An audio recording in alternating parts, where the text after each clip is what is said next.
சென்னை திருவொற்றியூரில் சிறுமிகளுக்கு பாலியல் ரீதியாக துன்புறுத்தல் அளித்த நபருக்கு திருவள்ளூர் போக்சோ நீதிமன்றம் சிறை தண்டனை மற்றும் அபராதம் விதித்து தீர்ப்பளித்துள்ளது.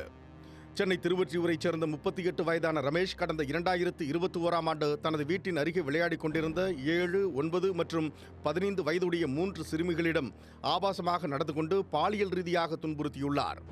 சிறுமிகளின் பெற்றோர் அளித்த புகாரின் பேரில் திருவொற்றியூர் அனைத்து மகளிர் காவல் நிலைய போலீசார் ரமேஷ் மீது போக்சோ சட்டத்தின் கீழ் வழக்கு பதிவு செய்து அவரை கைது செய்தனர்.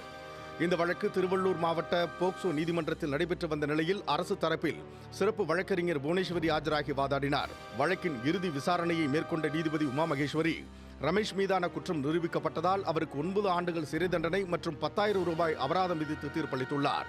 தீர்ப்பை தொடர்ந்து ரமேஷை போலீசார் பலத்த பாதுகாப்புடன் சென்னை புழல் சிறையில் அடைத்தனர். சென்னை திருவொற்றியூரில் 13 வயது சிறுமியை பாலியல் வன்கொடுமை செய்த வழக்கில் 23 வயது இளைஞருக்கு திருவள்ளூர் போக்சோ நீதிமன்றம் 20 ஆண்டுகள் சிறை தண்டனை விதித்து தீர்ப்பளித்துள்ளது.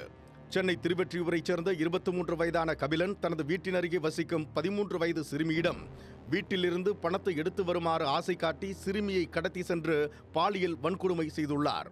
சிறுமியின் பெற்றோர் அளித்த புகாரின் அடிப்படையில் திருவொற்றியூர் அனைத்து மகளிர் காவல் நிலைய போலீசார் கபிலனை போக்சோ சட்டத்தின் கீழ் கைது செய்து சிறையில் அடைத்தனர். இந்த வழக்கு திருவள்ளூர் மாவட்ட போக்சோ நீதிமன்றத்தில் நடைபெற்று வந்த நிலையில் வழக்கின் இறுதி விசாரணையை மேற்கொண்ட நீதிபதி உமா மகேஸ்வரி கபிலன் மீதான குற்றம் உறுதி செய்யப்பட்டதால் அவருக்கு 20 ஆண்டுகள் சிறை தண்டனை மற்றும் 35,000 ரூபாய் அபராதம் விதித்து தீர்ப்பளித்துள்ளார்.